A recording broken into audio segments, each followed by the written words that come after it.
Saudara-saudara terkasih, salam sehat untuk kita semua. Selamat datang dalam Renungan Harian Provinsi MSC Indonesia 29 November 2021, Senin pekan pertama dalam masa Advent.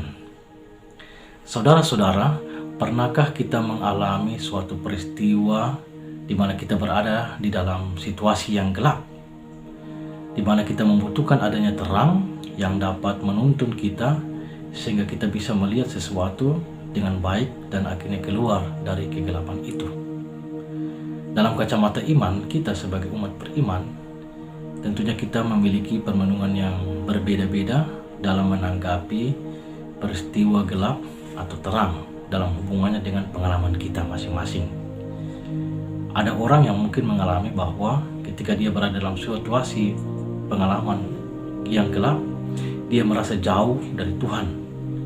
Hidupnya penuh dengan kenikmatan duniawi dan roh Allah jauh daripadanya.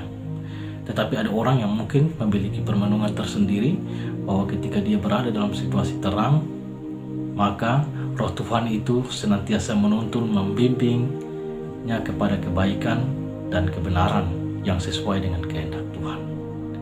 Intinya arah hidupnya menjadi jelas. Saudara-saudara terkasih, bacaan pertama dari kitab Yesaya dikisahkan mengenai sabda yang turun dari Tuhan kepada Yesaya bagi bangsa Israel. Tuhan menghendaki supaya bangsa Israel memiliki harapan yang kuat, harapan yang kokoh bahwa suatu saat nanti mereka akan dituntun kepada jalan hidup yang baik, yang benar sesuai kehendak Tuhan.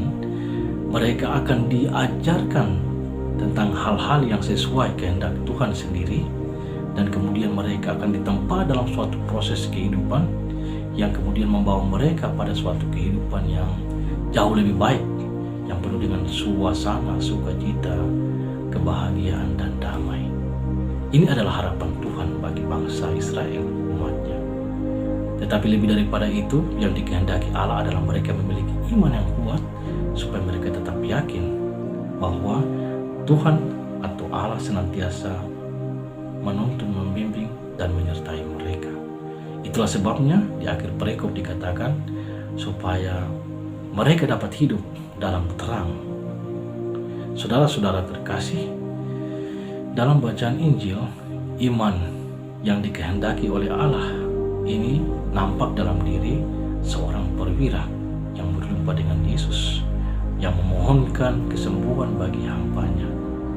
Seorang petinggi, pembesar yang memiliki jabatan kuasa datang kepada Yesus memohonkan belas kasih bagi seorang bawahannya yang sementara sakit. Tetapi dalam kebesarannya itu, sang perwira merasa sangat tidak pantas dan layak di hadapan Tuhan. Maka itu ketika dia mengundang Yesus datang, dia merasa bahwa sebenarnya dia tidak pantas menerima Tuhan. Dan dia hanya mengatakan, "Bersabdalah saja ya Tuhan, maka hamba akan sembuh." Inilah iman yang senantiasa harus kita teladani bersama. Bahwa ketika berhadapan dengan Tuhan, kita merasa tidak layak dan pantas, kita merasa terbatas, rapuh, sehingga kita hanya bisa memohonkan belas kasih-Nya. Dan akhirnya kita harus bersyukur kepada Tuhan untuk semua yang kita terima sebagai bagian dari rezeki. Perwira tersebut mengajak kita sekalian untuk belajar memiliki jiwa belas kasih yang besar, karena cinta kasih adalah hal yang paling utama sebagai umat beriman, umat Kristen, umat Katolik. Dan kita juga diharapkan memiliki sikap kerendahan hati di hadapan Tuhan bahwa kita adalah manusia rapuh yang serba terbatas, tidak berdaya di hadapannya, yang hanya bisa memohonkan belas kasih-Nya. Dan kita juga harus menjadi manusia yang tahu mengucap syukur, berterima kasih untuk setiap rezeki yang kita terima dalam hidup kita. Bukan soal harta, kekayaan, jabatan, dan lain sebagainya. Tapi mari kita belajar dari hal-hal yang kecil, hal yang mana ketika kita bangun pagi, kita masih bisa bernapas, kita kita masih bisa bangun dalam keadaan sehat walafiat, bertemu dengan orang-orang yang kita sayang dan cintai atau sesama kita dalam kehidupan kita. Sehingga kelak kita dapat dikumpulkan bersama dari timur, barat, utara, selatan untuk bersuka cita, bergembira, dan hidup dalam damai Tuhan. Tuhan memberkati.